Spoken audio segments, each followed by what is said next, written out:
Bonjour à tous et bienvenue pour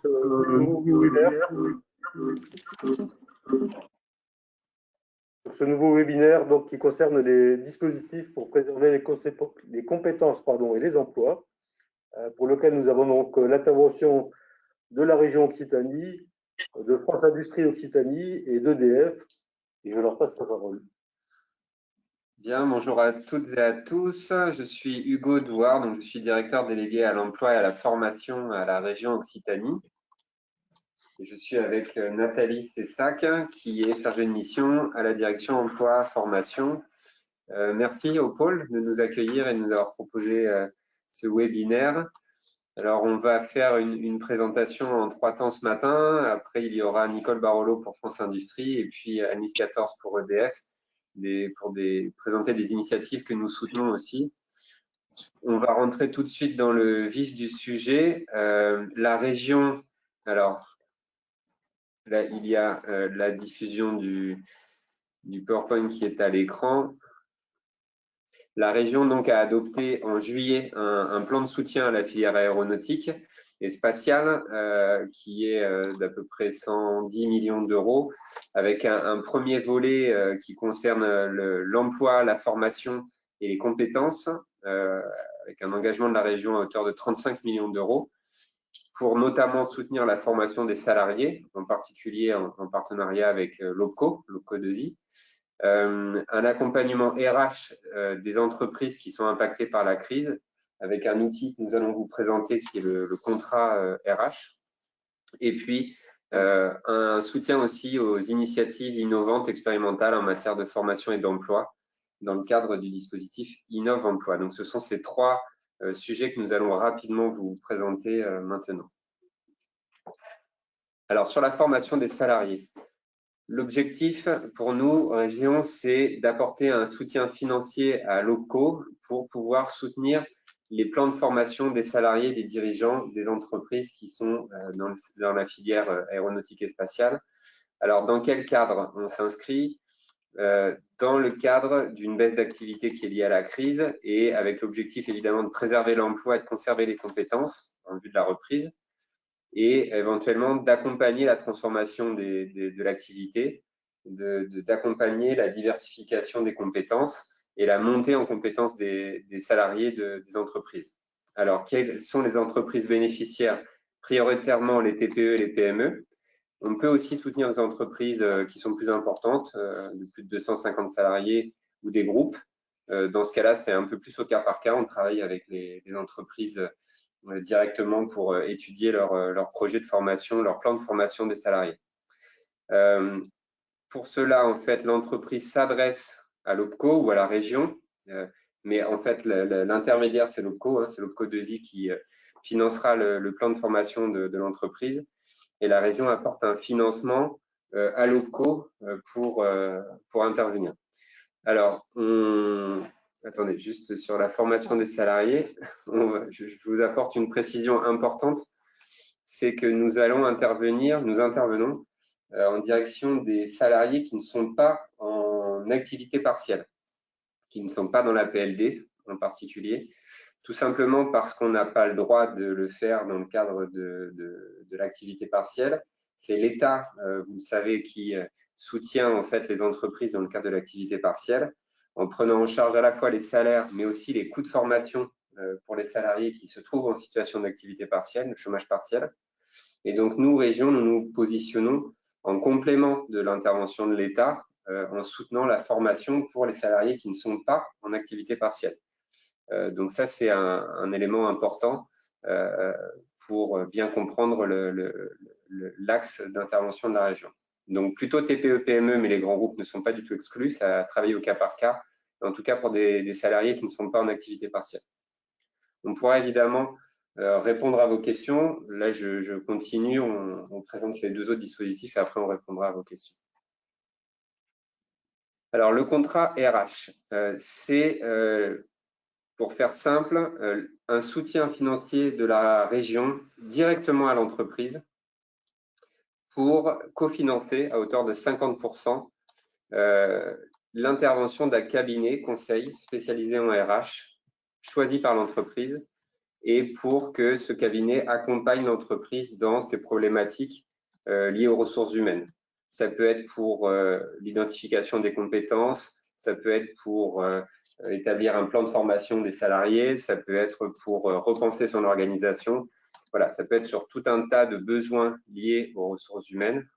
Ça peut être aussi sur la transformation, évidemment, des compétences numériques, technologiques, environnementales. L'entreprise peut avoir besoin d'être accompagnée, d'être conseillée, ou tout simplement même de déléguer une partie de la charge à un cabinet conseil en ressources humaines. La région intervient en finançant la moitié du coût d'intervention du cabinet conseil. Donc, les bénéficiaires, ce sont bien sûr les entreprises de la filière. Toujours priorité aux TPE-PME et on étudie au cas par cas les demandes des entreprises plus importantes. Et donc, le troisième axe d'intervention que nous souhaitions vous présenter ce matin, c'est Innov Emploi Expérimentation. C'est pour soutenir des initiatives, des expérimentations dans le champ de l'emploi, de la formation, voire de l'orientation. Alors là, le cadre est très souple, donc il y a peu de critères.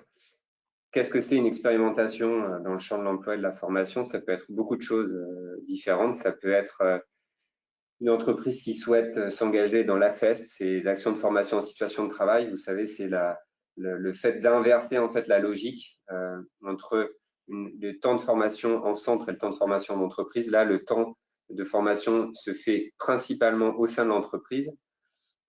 C'est une nouvelle modalité pédagogique de formation pour les salariés ou pour des demandeurs d'emploi. Ça peut rentrer dans ce cadre-là.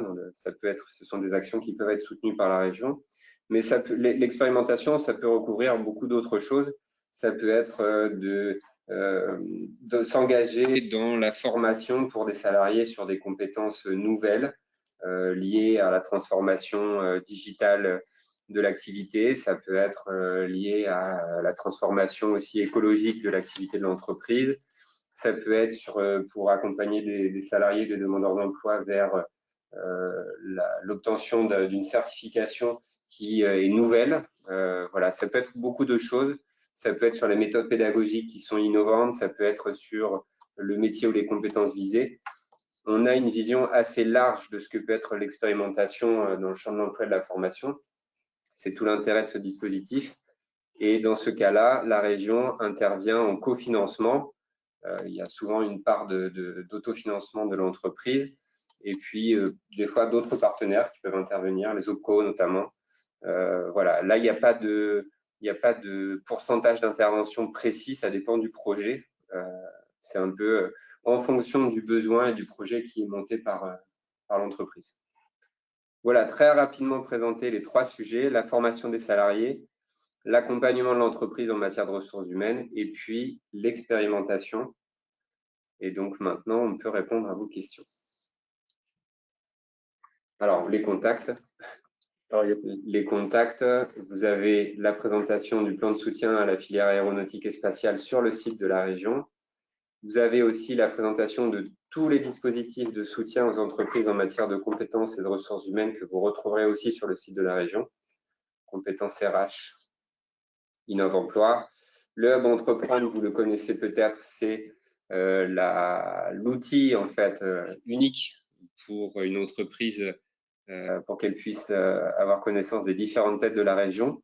Et puis, les contacts à l'OPCO, à la région pour le contrat RH. Donc, c'est Nathalie qui est ici. Et pour Innov Emploi, Virginie Seconello. Mais on vous diffusera évidemment ces éléments pour que vous puissiez noter les contacts. Alors, il n'y a pas de questions à ce stade, donc je propose qu'on continue et puis on fera une session tout à l'heure. Bien sûr. Hein. Donc, oui. Oui, bonjour, Nicole Barolo. J'enchaîne donc sur Passerelle Industrie. Oui.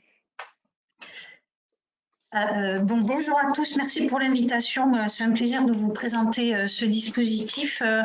Donc, je suis Nicole Barolo, je suis en charge de la coordination des branches qui sont partenaires du collectif France Industrie. Dans le slide suivant, vous allez voir un peu la composition de France Industrie en Occitanie. Passerelle Industrie, c'est un dispositif qui a été créé il y a quelques mois, qui bénéficie d'un soutien fort de l'État et de la région. Aujourd'hui, c'est important pour nous d'avoir ce soutien qui nous permet de structurer notre action et d'avoir un soutien financier, bien évidemment, mais de structurer cette action auprès de tous les partenaires et des entreprises et de légitimer l'action de Passerelle Industrie. Donc aujourd'hui, France Industrie, ce sont 10 branches industrielles dont vous voyez les logos. Sur ce slide-là, ce sont 10 branches qui ont des points communs, qui souhaitent porter une voie unifiée de l'industrie en Occitanie et travailler sur des actions communes. Donc vous avez la filière Unicem, c'est carrières et matériaux, la filière de l'industrie du bois, France Chimie, bien évidemment, dont je suis issue, les entreprises du médicament et de la santé, l'Union des industries de la métallurgie, avec une filière spécifique sur l'aéronautique et l'automobile, que vous connaissez probablement en tant que participant à ce webinaire, les industries énergétiques et gazières, la plasturgie, les industries du textile, les industries du nautisme et l'agroalimentaire. Donc ces 10 branches se sont rassemblées et ont posé le constat suivant très rapidement lors du premier confinement. On s'est bien rendu compte qu'on avait des secteurs d'activité qui étaient avec une activité économique fortement ralentie pour parler par exemple de l'aéronautique, mais pas que, et d'autres secteurs d'activité qui continuaient à aller relativement bien, qui ont une reprise, un rebond d'activité conséquent. Et notre objectif au sein de Passerelle Industrie, c'était de se dire, voilà, on a des compétences industrielles qui sont précieuses, qui sont communes à tous les secteurs d'activité, avec des personnes qui connaissent bien ce que c'est qu'une industrie, ce que c'est qu'un contexte industriel, une usine, quelle qu'elle soit, avec ses contraintes et ses avantages. Et on s'est dit tous autant qu'on était autour de la table de se dire comment faire pour garder les compétences au sein de nos filières. Et là, on travaille plutôt en collectif, sachant qu'on on anticipait peut-être des PSE, et vous êtes tous, je pense, bien au courant des choses qui passent dans la presse. Et on s'est dit comment faire pour garder au mieux ces compétences au sein de nos filières. Donc, peut-être sur le slide suivant, on peut voir un peu la philosophie de Passerelle Industrie. Passerelle, c'est un... Alors, on ne voit pas très bien. Je crois que... Alors, je ne sais pas si vous voyez ce que je vois, mais il y a 2 slides qui sont les uns sur les autres, je pense. Moi, je vois un slide et puis derrière quelque chose qui n'est pas très, très clair. Oui, mais là, on ne peut plus modifier le problème. Mais effectivement, il y a l'air d'avoir 2 slides l'une sur l'autre. Oui, il y a 2 slides l'une sur l'autre. Bon. Je ne sais pas pourquoi. Je pense que quand vous avez fait la fusion, il y a ceux d'analyse 14 derrière, parce que je vois EDF et le mien. Oui. Peu importe. Peut-être, c'est pas grave. Je vais l'expliquer à l'oral, hein, parce que c'est peut-être pas clair avec. Tu passais sur celle d'après, du coup. Oui, pas de souci, pas de souci. Donc, Passerelle Industrie, c'est un dispositif qui est dynamique et qui est basé sur, qui marche sur 2 pieds, on va dire. Il y a un premier pied, c'est le prêt de main-d'œuvre. L'objectif, c'est de permettre aux entreprises qui ont un carnet de commandes qui est un peu faible, pour lequel la visibilité n'est pas très très forte, mais qui souhaitent quand même garder des compétences précieuses au sein de l'entreprise, c'est de prêter des collaborateurs à d'autres entreprises qui, en face, bien évidemment, ont des besoins ponctuels de main-d'œuvre. Alors, le prêt de main-d'œuvre, c'est une terminologie juridique un peu stricte, on va dire. C'est très encadré réglementairement parlant. J'appelle ça plutôt du partage de compétences, mais pour rester vraiment dans les clous, on appelle ça du prêt de main-d'œuvre. Donc, on met en relation des entreprises qui souhaitent prêter des collaborateurs avec des entreprises qui peuvent, sur la même zone d'emploi, sur un même territoire, avoir besoin de ces compétences au sein de l'entreprise. C'est un dispositif qui met en jeu plusieurs acteurs. Il y a l'entreprise qui prête, l'entreprise qui emprunte et le collaborateur au milieu qui doit signer un avenant dans son contrat de travail. Donc, c'est quelque chose qui est très réglementé avec plusieurs intervenants. Les CSE sont aussi, quand ils sont dans l'entreprise, sont aussi partie prenante. Donc, c'est vraiment quelque chose qui est extrêmement cadré, mais qui est vraiment très positif. C'est du gagnant-gagnant. C'est-à-dire que le collaborateur, quand il est favorable, il peut aller chercher une autre expérience dans une autre entreprise sur un métier très proche du sien, voire quasiment le même. et revenir dans l'entreprise, puisqu'il reste salarié de l'entreprise, de son entreprise, revenir avec un parcours un peu enrichi. Donc, c'est quelque chose que vraiment sur lequel on croit fortement. On a beaucoup informé nos entreprises là, depuis le démarrage de l'action de Passerelle Industrie. Il y a un peu moins de 300 entreprises là, qui ont été contactées depuis le démarrage de ce dispositif qui est vraiment sur le terrain depuis fin octobre de cette année. Et on voit un changement un peu de paradigme au sein des entreprises qui vraiment sont assez favorables à ce dispositif-là. J'en ai discuté, pour tout vous dire, la semaine dernière avec des partenaires sociaux et qui ont aussi accueilli positivement la démarche. Donc, on est vraiment sur quelque chose qui se met en route et ça, c'est important. Ça, c'est vraiment le premier pied. Le deuxième, c'est malheureusement des entreprises qui vont devoir se séparer de compétences précieuses et à ce moment-là, tout le travail de mise en relation de passerelle, ça sera d'aller chercher les entreprises sur le même territoire, sur d'autres secteurs d'activité ou le même, des entreprises qui ont des besoins de recrutement. Et on en a beaucoup.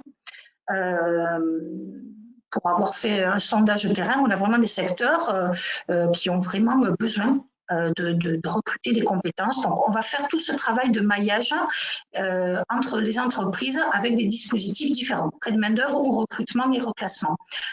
On a des actions sur le terrain et dans les territoires. Nous avons des conseillers passerelles territoriaux, nous avons appelé comme ça, qui sillonnent un peu l'Occitanie. Alors, nous sommes en phase de démarrage. L'action a démarré en octobre. Elle se finira en octobre 2022. Elle est sur 24 mois, mais on est sur une première phase là, de octobre 2020 à fin janvier 2021 sur une parenthèse, on va dire, de démarrage pour finaliser tous les outils et automatiser un certain nombre d'actions sur le terrain. Donc, on a des conseillers sur le territoire de l'Hérault et du Gard. On a des gens qui sont présents sur l'Aude et les Pyrénées-Orientales, des personnes qui sont présentes sur le territoire des Hautes-Pyrénées, du Gers et une partie du Comminges, une équipe qui est dédiée dans le Lot et l'Aveyron et une spécificité un peu particulière sur Toulouse et la Haute-Garonne, puisque ce que l'on a estimé au départ, c'est qu'on allait avoir des tensions assez fortes sur ce territoire, un petit peu plus fortes que dans les autres territoires, mais le dispositif passerelle, je vous l'ai dit, il est dynamique. Donc, on a fait en sorte d'être en mesure de renforcer les équipes au fur et à mesure des besoins qui émaneront des territoires. Voilà. Nous sommes en partenariat, je vous l'ai dit, avec l'État et la région, c'est très important, mais également avec Pôle emploi, la PEC et les OPCO, l'OPCO 2I pour la partie industrie et l'OCAPIAT qui est l'OPCO de l'industrie agroalimentaire, pour que cette mise en œuvre et ce travail au niveau de passerelle puisse se faire. Nous avons un outil commun à toutes les branches qui s'appelle l'industrie recrute, c'est le hub de l'emploi, sur lequel vous avez le lien, et sur lequel les entreprises pourront s'inscrire pour avoir accès à des offres d'emploi ou pour pouvoir pousser les profils de collaborateurs, soit en prêt de main-d'œuvre, soit en reclassement. Sachez quand même qu'il y a des branches professionnelles derrière ce dispositif-là. À partir du moment où une entreprise s'inscrira sur l'industrie recrute, la branche auquel elle sera affiliée déclenche un conseil juridique et réglementaire. C'est l'ADN des branches professionnelles d'accompagner les entreprises sur tout le volet RH. Donc, il y aura tout un travail de structuration, notamment pour le prêt de main-d'œuvre. J'essaie d'être la plus courte et la plus synthétique possible. Je pense avoir tout dit, me semble-t-il. Si vous avez des questions, vous me le dites. Il y a une déclinaison particulière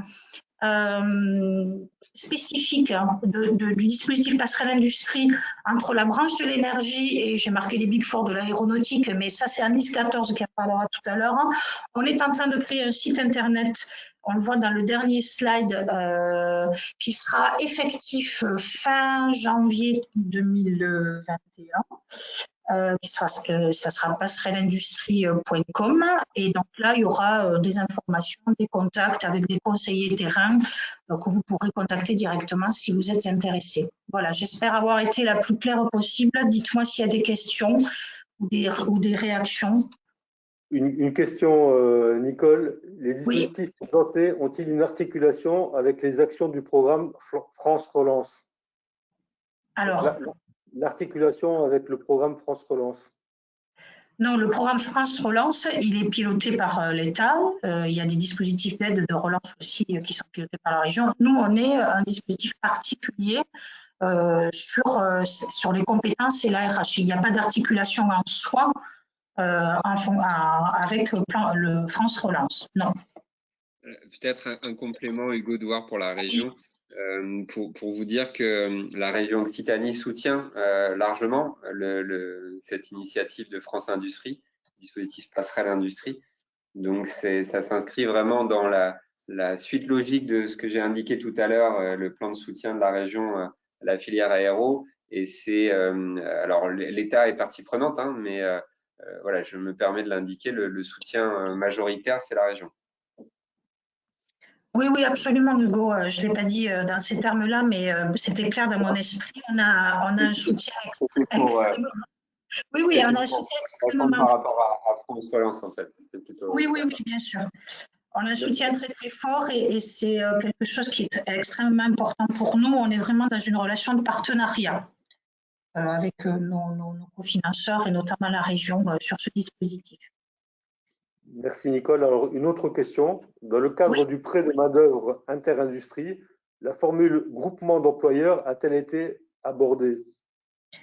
Pas en tant que tel, mais c'est à la marge, bien évidemment, s'il y a, en fonction des remontées des territoires, s'il y a des problématiques qui pourront être résolues avec la réponse groupement d'employeurs, bien évidemment, les conseillers feront cette démarche-là. Il faut que vous compreniez tous que les conseillers passerelles territoriaux, ce sont des gens que l'on a choisis, qui connaissent bien l'écosystème industriel de leur propre territoire et que nous avons tous formés à la fois auprès de main-d'œuvre. La région et l'État ont présenté de façon extrêmement fine tous les dispositifs d'aide qui sont déployés et les groupements d'employeurs, enfin, la solution groupement d'employeurs peut aussi faire partie d'un panel de solutions, pourquoi pas, à la marge, mais on n'est pas fermé, mais ça sera, comme je vous dis, c'est un dispositif qui est dynamique, donc en fait, il va se construire en fonction des besoins qui vont émerger des entreprises. Nathalie Cessac pour la région, pour compléter peut-être la réponse, dire que la région soutient le CRGE, donc le Centre de ressources des groupements d'employeurs, et qu'à ce titre, on peut aussi, avec l'aide du CRGE sur des territoires, soutenir des projets particuliers dans le cas où le groupement d'employeurs serait une solution, soit en soutenant l'émergence d'un groupement d'employeurs, soit en soutenant un groupement d'employeurs déjà existant pour pouvoir répondre à des problématiques d'emploi et l'intérêt de la mutualisation de l'emploi. Donc, c'est effectivement une piste tout à fait ouverte. Et je complète, Nathalie, pardon, s'il y a quelque chose peut-être que j'ai oublié de préciser. Nous avons dans le cadre de Passerelle des conseillers, je vous l'ai déjà dit, et il y a une personne qui vient d'un groupement d'employeurs industriels qui est mise à disposition du dispositif Passerelle pour 4 jours par semaine, donc quasiment du temps plein, pour déployer l'action sur le terrain. Donc voilà, on est main dans la main avec, on connaît bien le dispositif et ça peut être une solution effectivement. Ok, alors une autre question qui est peut-être pour vous deux là aussi. Le dispositif Passerelle peut-il facilement venir en complément de la solution Coopère, aussi soutenue par la région, au travers par exemple du soutien RH, si des mises en relation sont initiées via Coopère? Très bonne question. Alors, les deux initiatives sont soutenues par la région en effet.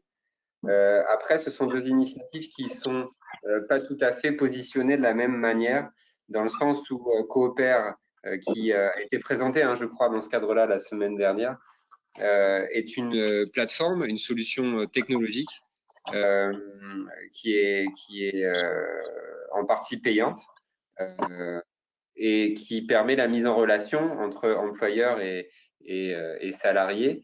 Là, l'initiative France Industrie, à travers ce dispositif de passerelle industrie, mais Nicole, tu me compléteras, est une initiative interbranche. Nicole Barolo l'a expliqué, hein, ce sont 10 branches. Donc, c'est plutôt une initiative qui vient de la représentation des entreprises, de la branche, des branches, et qui se déploie au niveau territorial. C'est ce que Nicole Barolo vous a expliqué, avec des conseillers au niveau territorial, Toulouse évidemment, mais aussi la Mécanique Vallée, les Hautes-Pyrénées avec Tarbes, etc. Donc l'approche est un petit peu différente. Les deux sont complémentaires. Il y a de la place pour les deux. Et peut-être que dans un futur, les deux se rejoindront.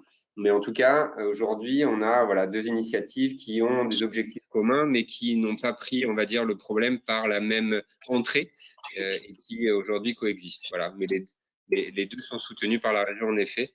Même si, je le dis, notre soutien est plus important en direction du dispositif passerelle pour les raisons que je viens d'indiquer, c'est-à-dire la dimension territoriale, l'accompagnement par des conseillers et puis le fait que ce soit une initiative interbranche. Mais l'action coopère est très intéressante aussi et nous la soutenons à ce titre-là. Oui, on est bien dans une approche boîte à outils la plus large possible avec des outils qui se complètent. Et c'est très bien parce que les besoins sont certainement en fait différents. Donc, on maximise les chances en fait de répondre aux besoins des uns et des autres. C'est exactement la façon dont il faut voir les choses. La région propose différents outils. Il y a les outils de l'État, il y a les outils d'un certain nombre de partenaires, des branches, etc., des initiatives privées aussi. Tous ces outils-là, alors c'est vrai qu'il faut essayer de les connaître, de voir quels sont leurs intérêts aux uns et aux autres, mais c'est une boîte à outils qui vise à permettre de répondre aux différentes situations. Tout à fait. Alors du coup, moi j'ai une question aussi pour Nicole. Alors peut-être que c'est trop tôt pour y répondre, mais parce que j'ai bien compris que le dispositif était quand même assez récent. Mais est-ce que vous avez déjà un petit peu de retour d'expérience finalement sur le hub Industrie Recrute en termes de flux? Oui, on a, alors je n'ai pas les chiffrages là aujourd'hui, mais je vous ai fait une capture d'écran. On était à je ne sais plus combien d'offres là. Alors l'Industrie Recrute, il faut savoir, c'est un outil qui a été développé par une branche depuis 3 ans déjà qui existe. C'est la branche de l'UIMM, de la métallurgie, et qui est ouvert à titre expérimental à l'Interindustrie pour l'Occitanie, pour le dispositif Passerelle Industrie.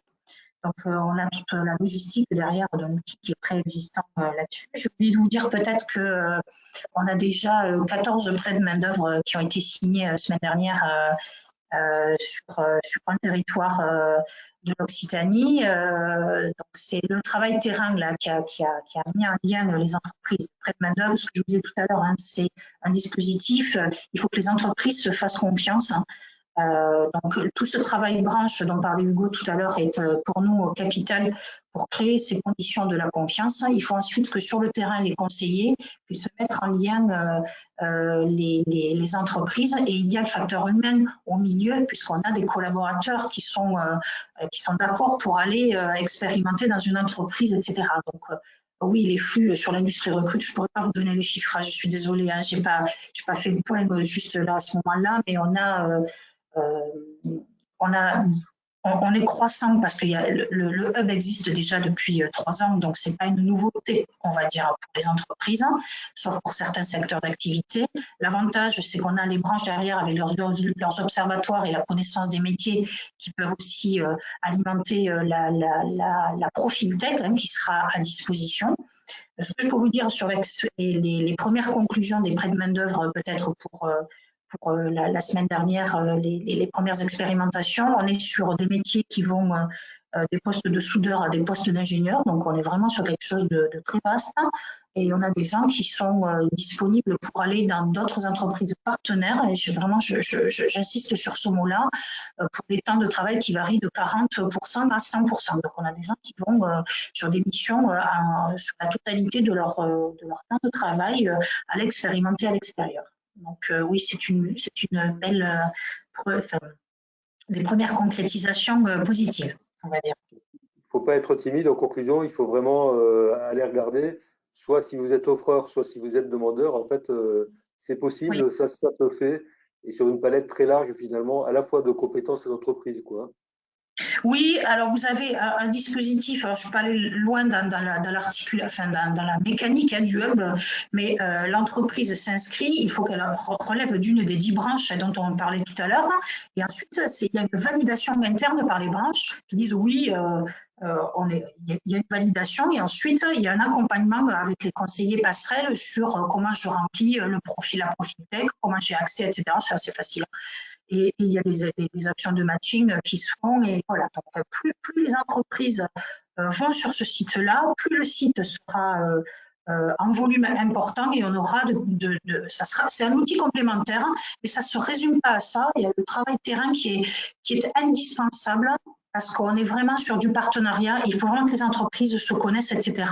Et l'effet positif, c'est qu'on aura, enfin, on espère, hein, des collaborations d'interbranches qui seront interfilières intéressantes après à observer et voilà. Donc, ça, c'est quelque chose. Dans la durée, enfin, probablement des synergies, des collaborations dans la durée et au-delà du simple problème sanitaire, économique court terme en fait, qu'on a pour le moment. Quoi, en fait. C'est aussi tout l'intérêt. Voilà. C'est un pari. Hein. On ne prétend pas être super, comment dire, enfin, incarner, on va dire, les relations inter-entreprises. Voilà, c'est ça que je veux dire. Mais on fait au mieux et les 10 branches vraiment travaillent dans ce sens-là. Ok, merci Nicole. Merci. Je pense qu'on peut basculer sur EDF, donc une initiative particulière. Anne-Lise ? Oui, alors là c'est pareil, on a visiblement, bonjour, on a 2 slides sur un seul. Bonjour, donc moi je suis Annelise 14, je suis la déléguée emploi au niveau régional du groupe EDF. Et en fait, pour faire le lien avec ce qui vient d'être dit, ben, vous allez voir qu'on est, on est exactement dans la même logique, hein, puisqu'on a travaillé ensemble. Avec une spécificité, c'est que nous sommes un industriel très présent en Occitanie et que on a souhaité travailler ensemble avec les autres industriels, puisque si on rencontre tous des difficultés pendant cette crise, ben, on est plus ou moins impacté en fonction de notre activité. Et donc, ça nous semblait important d'essayer de répondre présent à une sollicitation qui nous a été faite. Donc, on peut peut-être passer sur le slide suivant. C'est une sollicitation que nous avons reçue de la part de la branche aéronautique, donc au niveau national, qui a demandé à différentes branches professionnelles et secteurs d'activité, plus précisément, de voir comment chacun pouvait participer à l'atténuation des effets de la crise. Comme la région Occitanie est fortement concernée et comme, même si nous avons été impactés, nous gardons quelques perspectives de recrutement. Alors, de recrutement sur des métiers techniques hein, qui sont spécifiques au cœur de métier de l'énergie. Et c'est sur ces aspects-là qu'on a souhaité apporter notre contribution en proposant des recrutements. Donc, on a vu tout à l'heure avec Nicole que dans le hub, il y a la partie prêt de main-d'œuvre et puis la partie prêt de recrutement. Donc, nous, on sait, excusez-moi, recrutement de salariés. Nous, on s'est focalisé sur cette partie-là puisque c'est sur ce domaine qu'on pouvait amener le plus notre appui. D'autant plus que, vous l'avez vu, la transition énergétique, c'est un axe fort du plan de relance. Donc, du coup, on a effectivement des perspectives dans les métiers de l'énergie et des évolutions à venir. Et on a donc décidé de travailler avec certains DRH du groupe EDF en Occitanie, donc les différents DRH qui travaillent sur des métiers techniques, et on a identifié avec des DRH de l'aéronautique des métiers qu'on va retrouver dans ces 2 secteurs industriels, énergétique et aéronautique, de façon à pouvoir proposer des recrutements sur ces compétences-là. Alors, peut-être, avant de passer au slide suivant, je vous dis quand même 2 mots du groupe EDF en Occitanie hein, pour vous dire qu'est-ce que ça représente. Nous sommes donc présents sur les 13 départements de la région, puisque sur la totalité de l'Occitanie, nous avons 9000 salariés. Donc, vous connaissez forcément le groupe EDF hein, en tant que producteur. Donc, vous connaissez le nom d'EDF et également en tant que commercialisateur. Mais nous avons aussi en Occitanie un certain nombre d'autres filiales. Donc, effectivement, Sous la marque EDF, vous allez trouver de la production hydraulique, de la production nucléaire, et vous allez également trouver la partie commercialisation. Mais dans nos filiales, vous allez en plus avoir toute la partie transport d'électricité, toute la partie distribution, donc ce qui amène l'électricité jusqu'à votre entreprise ou à votre domicile. Et puis également les services énergétiques avec des marques comme Dalkia, et donc une filiale 100% d'EDF. Et c'est cet ensemble-là, donc Dalkia, EDF Renouvelable, SicLife, un certain nombre d'entités qui font les 9000 personnes. Et c'est en vous précisant ces éléments-là que vous voyez se dessiner effectivement des métiers qui peuvent être communs entre nos deux secteurs, puisque ce qu'on a identifié comme étant des métiers à venir, et là on peut peut-être aller sur le slide suivant, c'est que ce travail nous a montré sur les domaines que sont la maintenance, les soudeurs, les chaudronniers, l'électromécanique, la mécanique en général, les chargés de projet et puis tout ce qui va toucher à l'électricité, l'électronique, on retrouve des métiers dans nos deux industries, dans nos deux secteurs industriels. Et ça veut dire qu'on va retrouver des compétences qui peuvent s'appliquer aussi dans notre secteur à nous. Et donc, ce qu'on a choisi de faire, c'est de partir sur ces compétences-là, qui sont des compétences qui peuvent se transposer dans un autre secteur, moyennant bien sûr une adaptation liée à l'environnement dans lequel se produisent ces éléments. Mais nous, vu la diversité de notre groupe, on est déjà habitué à accueillir dans le nucléaire des gens qui viennent de l'hydraulique ou inversement. Donc, je dirais l'adaptation au contexte et à la situation, la spécificité de la situation de travail, ça, c'est des éléments que nous maîtrisons déjà. Donc, ce qu'on a proposé et qu'on a mis en place, donc en même temps que ce que vient de présenter Nicole, puisqu'on est vraiment dans cette optique commune, on a proposé donc de créer un site dédié, bon, ce qui s'appelle un job board, hein, mais peu importe. C'est un site dédié aux salariés de l'aéronautique, hein, quels qu'ils soient, quelle que soit leur entité, et qui présente des propositions d'embauche. Alors, dans le groupe EDF, ce sont toujours des propositions d'embauche en CDI, hein, et qui sont ciblées sur ces métiers communs.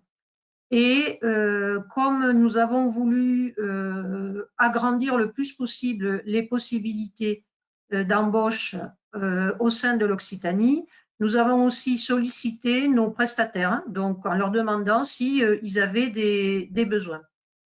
Cette expérimentation, ça a été une première pour le groupe EDF sur la maille Occitanie, mais très rapidement, on nous a aussi demandé de proposer des offres qui peuvent être au-delà de l'Occitanie, puisque il y a certains salariés qui peuvent faire preuve de mobilité.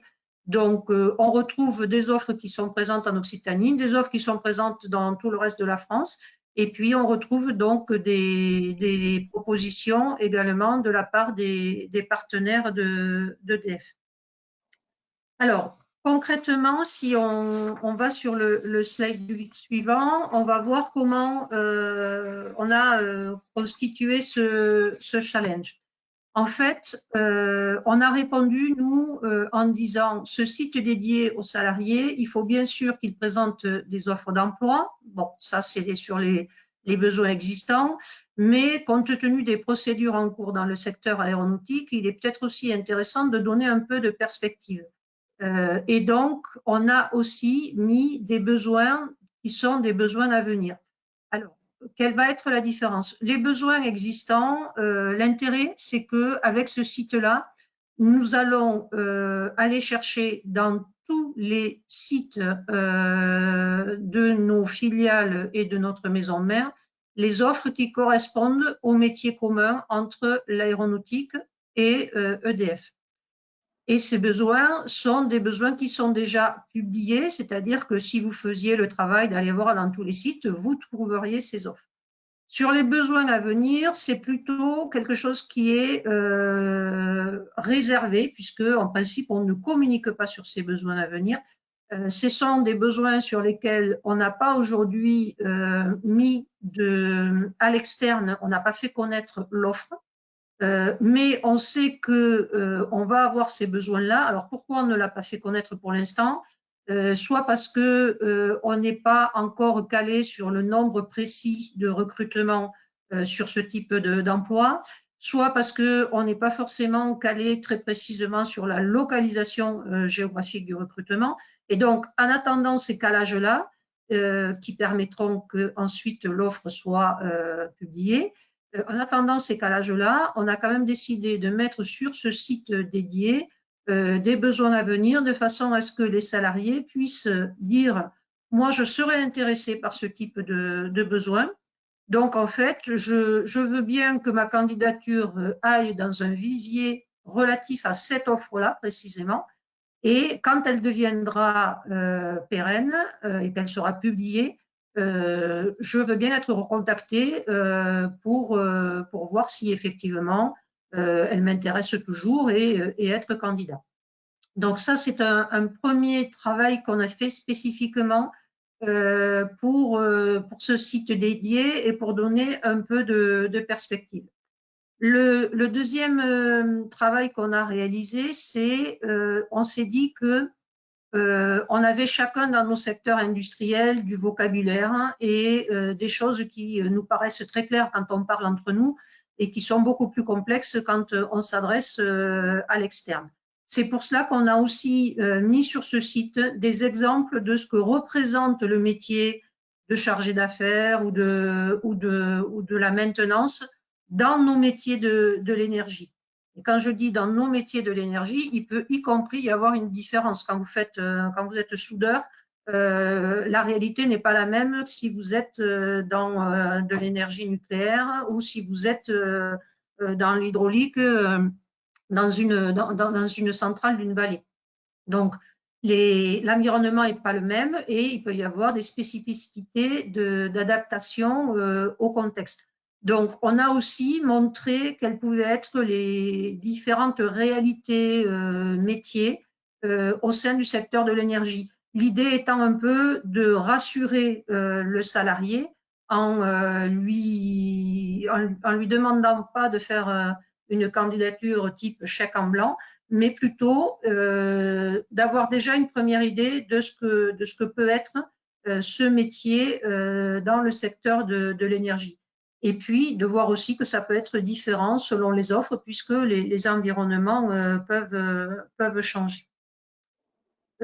Sur le slide suivant, on va avoir une capture d'écran qui est donc directement issue du site, puisque en fait nous avons identifié trois grandes familles de métiers.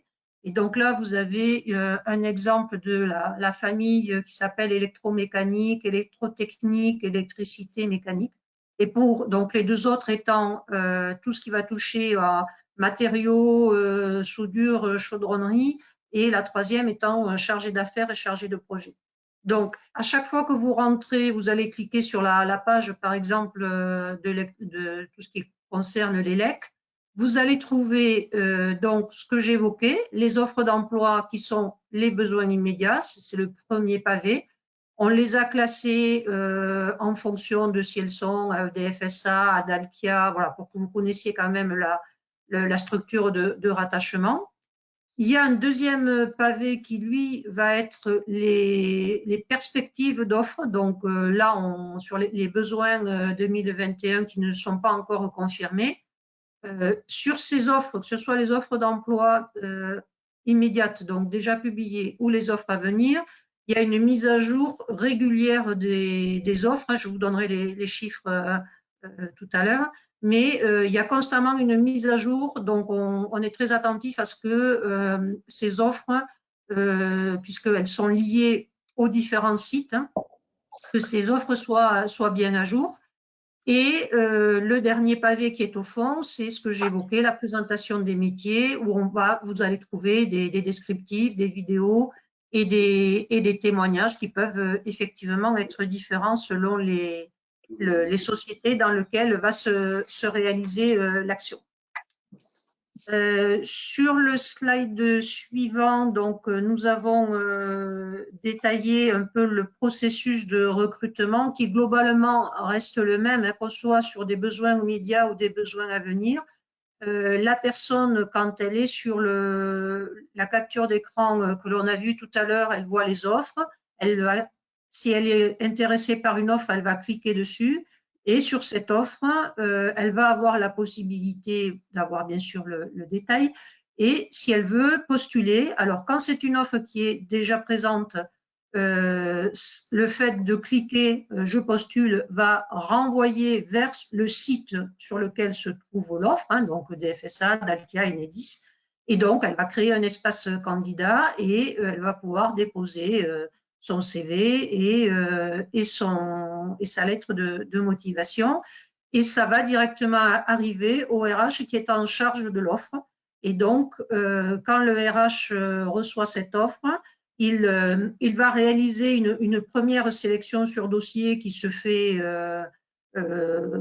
environ au maximum pendant 3 semaines, c'est-à-dire qu'on demande à nos RH de contacter par mail ou par téléphone dans un délai maximum de 3 semaines les candidats qui ont été sélectionnés ou qui ne l'ont pas été, mais bon, pour ceux qui ont été sélectionnés, de façon à passer un premier entretien téléphonique qui sera ensuite confirmé par un entretien physique ou par visioconférence. Là, ça dépend un peu des conditions de confinement.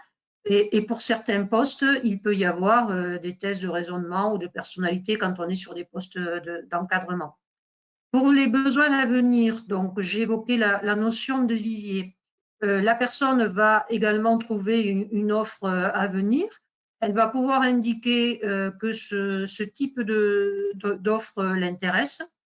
Et c'est au moment où le besoin va se transformer en offre qu'on rejoint la procédure que j'ai évoquée précédemment, c'est-à-dire que le recruteur va contacter le salarié, même si en amont, il aura acté qu'il a bien reçu la candidature, mais c'est vraiment quand l'offre devient pérenne que la personne est contactée pour refaire la procédure de sélection que je viens d'expliquer.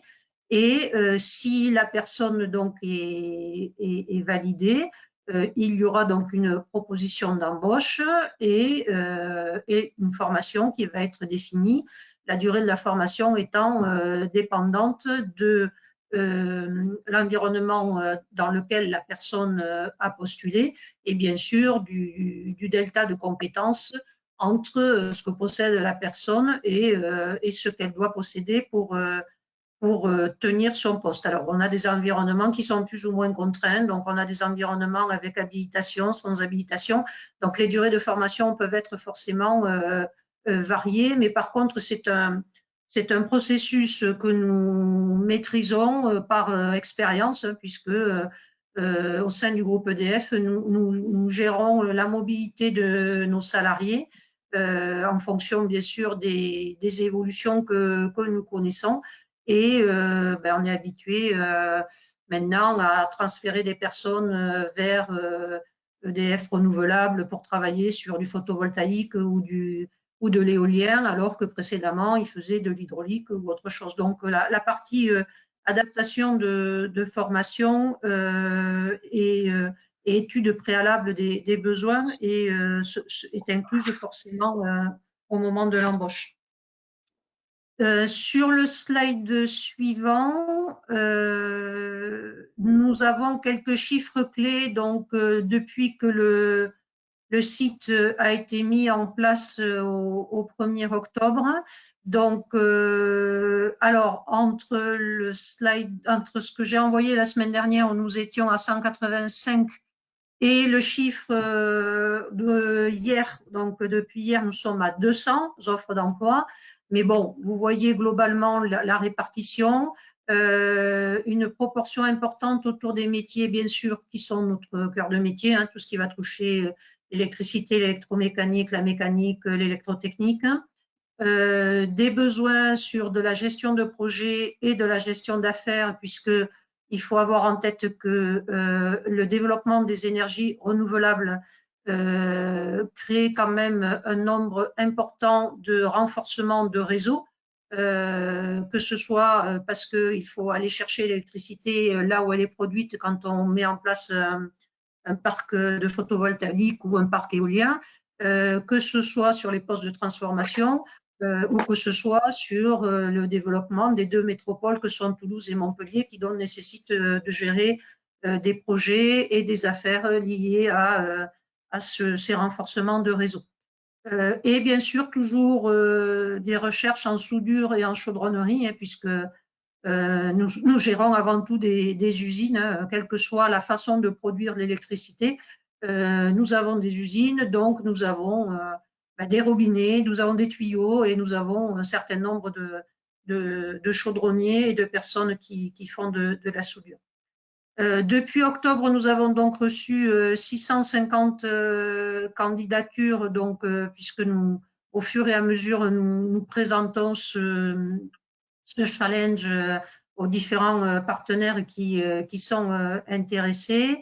Et nous avions 14 partenaires industriels. Donc, hier, j'ai regardé, nous en avons maintenant une vingtaine. Donc, on a une vingtaine de nos sous-traitants qui proposent des offres. Et donc, là, les offres ne sont pas directement accessibles puisqu'on ne pourrait pas les maintenir à jour. Mais directement sur le site, en cliquant, on peut accéder au site du partenaire et donc à la présentation de l'offre. Bon, après, vous avez quelques chiffres sur le nombre de visiteurs, le nombre de pages et puis les 3 métiers qui ont été le plus plébiscités. Alors, ce sont des métiers de techniciens et d'agents de maintenance, mais nous avons aussi des métiers dans l'encadrement, notamment au niveau de l'ingénierie. Nos différents métiers, alors avec un bémol ce sont des métiers techniques, hein, puisque je l'ai dit à plusieurs fois, nous sommes groupe industriel, nous n'avons pas de recherche dans les métiers support et tertiaire, mais nous avons des recherches dans ces métiers techniques. Voilà, je pense que j'ai terminé. Si vous avez des questions, j'y répondrai avec plaisir.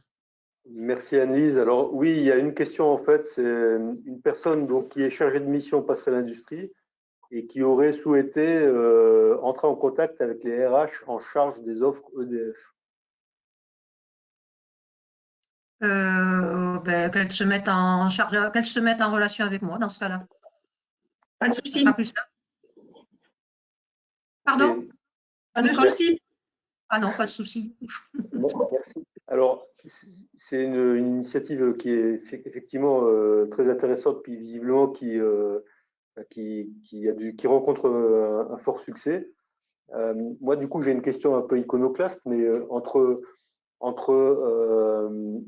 France Industrie et puis finalement la région, est-ce qu'il n'y aurait pas intérêt à essayer de la démultiplier auprès de peut-être d'autres gros pools potentiels d'emploi? Je ne sais pas, je dis des bêtises, je pense peut-être au ferroviaire ou à l'automobile.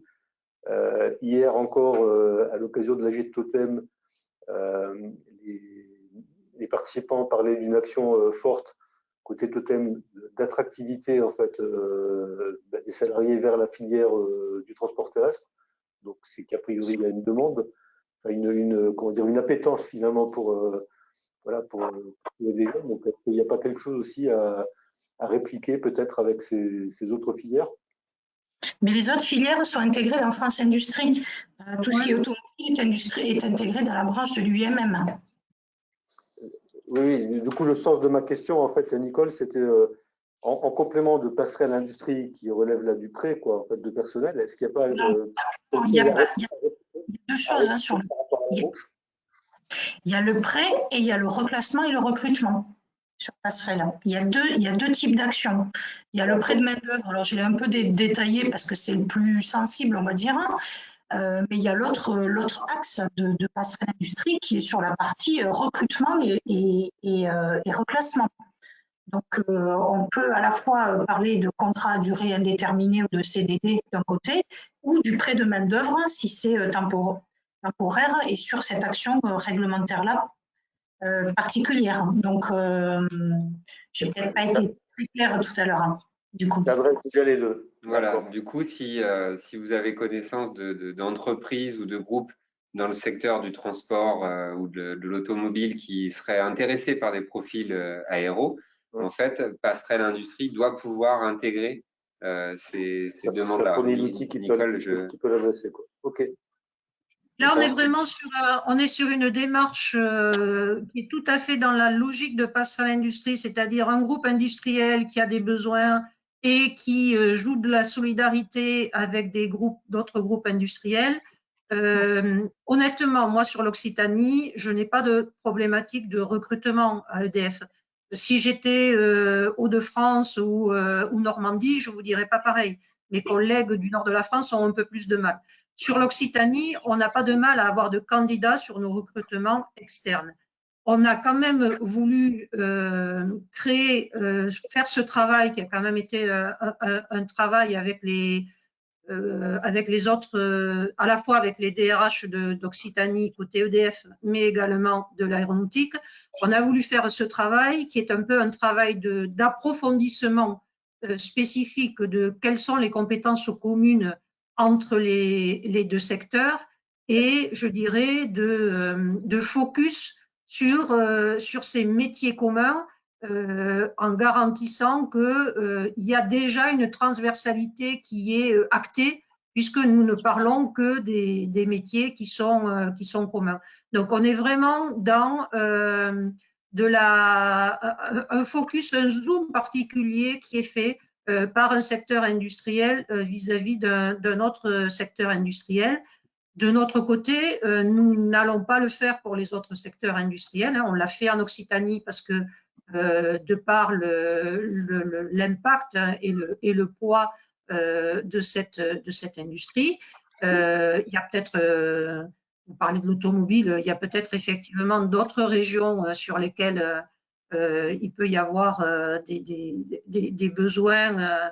Mais nous, effectivement, là, on a répondu en lien avec effectivement Passerelle Industrie. On a fait un travail spécifique pour dire, voilà, on affiche des besoins sur lesquels les personnes ont déjà des compétences.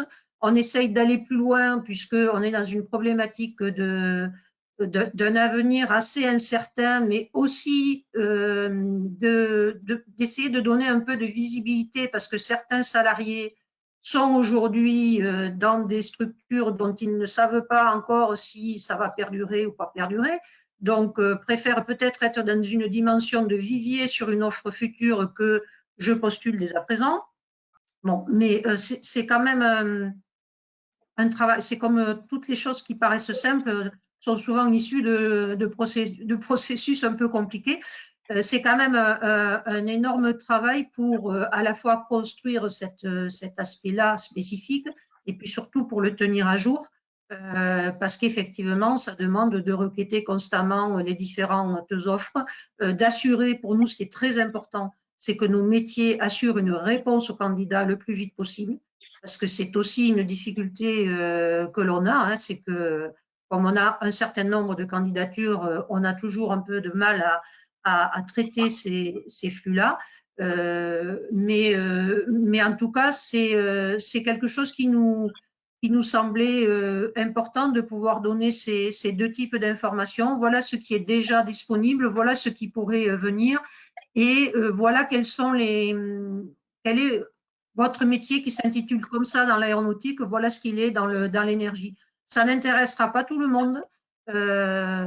En plus, pour ouvrir, il n'y a pas que des offres d'Occitanie, hein. On a ouvert maintenant à des offres de toute la France parce que il y a des offres Occitanie, mais bon, la région Occitanie, ce n'est qu'une partie du groupe EDF en France. Donc, il y a aussi des offres de Nouvelle-Aquitaine, de PACA, mais également de toute la France.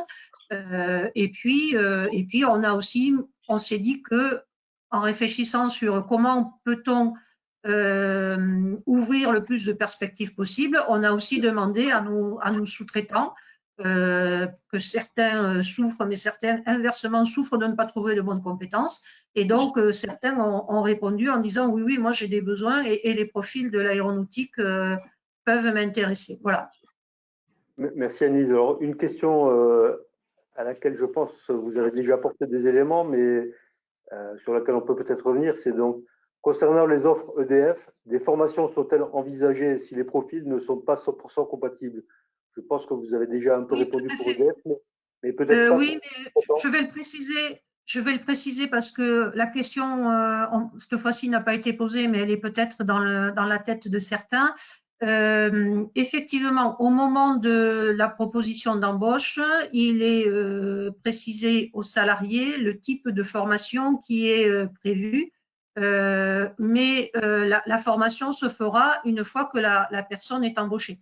Elle ne se fait pas en amont de l'embauche, elle se fait une fois que la personne est embauchée, même si en amont, il lui sera précisé quel type de formation, quelle durée et quelle localisation de la formation. Bon, pour vous rassurer, on a un des 2 centres de formation hydraulique en France, c'est à Toulouse. On a des centres de formation, on a un centre aussi sur le CNP de Golfech. Voilà, sur nos métiers techniques, on est quand même assez bien pourvu en matière de formation, même si il peut éventuellement être envisagé quelques déplacements pour aller se former spécifiquement sur certains matériels. Je pense par exemple aux photovoltaïques ou aux éoliennes, mais on a la chance dans cette région quand même d'avoir suffisamment d'activités en termes énergétiques pour du coup avoir les instances de formation sur place. Ok, merci. Je ne vois pas vraiment d'autres questions pour le moment. Peut-être quelque chose à… Alors, je rajouterai juste un point. Donc, aujourd'hui, le site dédié n'est pas public, puisque en fait, il est strictement réservé à l'aéronautique. Donc, en fait, la démarche, c'est si des entreprises sont intéressées, c'est effectivement alors via Aerospace Valley ou via directement moi, de prendre contact et on vous mettra à disposition le site. L'idéal étant que on souhaite le plus possible que vous mettiez le lien du site sur votre propre intranet et non pas que vous le diffusiez tel que, de façon à ce qu'il reste le plus possible au sein de la filière aéronautique. Ok, merci. Alors, plusieurs personnes qui demandent vos contacts, Annelise ou Nicole, donc je suis en train de leur répondre. Voilà, et de toute façon, vous aurez les planches, tout le monde aura les planches, là, donc vous aurez les contacts. Nicole et Hugo ou Nathalie, peut-être un mot pour conclure ou… Peut-être pour vous dire que ce qui vous a été présenté ce matin, comme on le disait tout à l'heure, fait partie d'une boîte à outils. Tout est très, très cohérent. Hein. L'initiative Challenge Aéronautique présentée par EDF est effectivement, comme Annelise 14 l'a dit, un zoom sur les liens qui peuvent exister entre deux secteurs, entre deux groupes. Passerelle est une initiative interbranche qui concerne là les 10 branches, et puis la région, elle, soutient ces initiatives pour essayer de faciliter la préservation de l'emploi, des compétences, favoriser la formation, essayer dans la mesure du possible de mettre à profit, si on peut dire ça comme ça, la période pour que des salariés se forment, essayer d'anticiper aussi la reprise, que les entreprises soient plus fortes au moment de la reprise d'activité, c'est ce qu'on essaye de mettre en avant. Et puis, voilà, sachez que côté région, on a débloqué des fonds assez exceptionnels pour soutenir la filière. Donc, que ce soit pour la formation des salariés, pour favoriser ces passerelles, pour accompagner les entreprises en matière de RH. Voilà, on peut le faire, donc n'hésitez pas à nous solliciter. Alors, ça tombe bien, parce une nouvelle question donc, Oui. de la filière, je ne sais pas si on va appeler ça filière, mais intérim. Donc, l'intérim emploie en moyenne sur l'Occitanie 12 000 personnes sur l'industrie, hors aéro, de 2 500 sur la Haute-Garonne. Les besoins sont donc grands. Comment cette filière intérim peut participer principalement au reclassement des salariés? Alors, c'est une question très importante parce qu'effectivement, les intérimaires, non seulement jouent un rôle essentiel pour la filière aéro, mais ce sont aussi souvent ceux qui ont été les premiers concernés par les licenciements ou le chômage partiel et qui ont été les premiers touchés par la crise. Nous, on a, côté région, on a un travail, enfin, on a un partenariat, une convention avec l'OPCO qui est locaux de référence pour le secteur intérimaire. Donc, on peut soutenir la formation des salariés intérimaires. On le fait, on finance locaux pour le faire. Donc, ça, c'est une première réponse. Et puis ensuite, on souhaite avec Pôle emploi, mais là, c'est devant nous, travailler à une réponse plus adaptée, plus spécifique pour les intérimaires de la filière.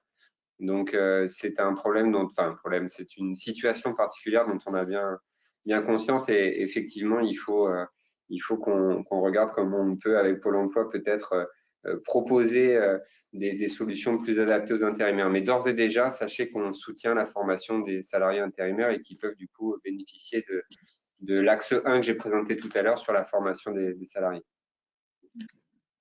Merci. Alors, un commentaire plus qu'une question cette fois-ci, qui rebondit sur les explications de Nicole tout à l'heure pour renforcer le fait que le dispositif passerelle par rapport à Coopers, c'est complémentaire, mais c'est en fait beaucoup de relations humaines en plus du digital. C'est pas simplement un outil, quoi. C'est d'abord de la mise en relation, quoi. C'est indispensable, ça crée les conditions de la confiance réciproque est nécessaire de toute façon dans tout processus de recrutement. De toutes les façons, je crois que c'est le facteur humain à la fin qui fait la différence. On peut avoir des mises en relation qui sont, comment dire, par expérience, qui sont un peu improbables.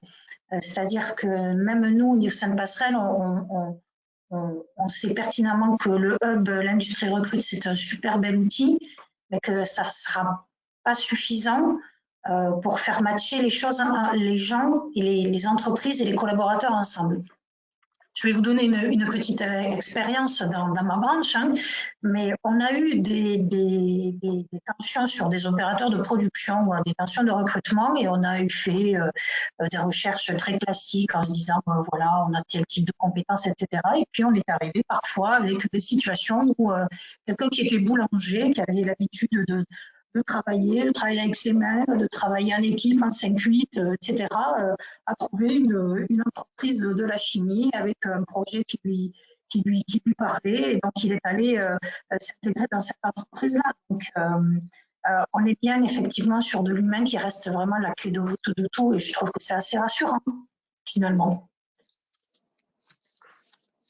Ok, merci Nicole. Merci. Une dernière question peut-être, ou un dernier commentaire de quelqu'un? Non, j'ai l'impression qu'on a fait le tour là. Mais écoutez, il ne me reste plus qu'à vous remercier. Donc, merci Hugo, merci Nathalie. Merci à vous. Merci Nicole, merci Anne-Lise. Et donc, le webinaire a été enregistré. Vous aurez le replay accessible sur le site du pôle, ainsi que les slides donc, qui ont été présentés. Vous allez recevoir un mail automatique avec un lien vers YouTube pour tous les replays. Merci à tous et bonne journée et très bonne fête de fin d'année à tous. Merci. Merci. Merci au pôle. Au revoir. Merci, au revoir. C'est toi qui coupes.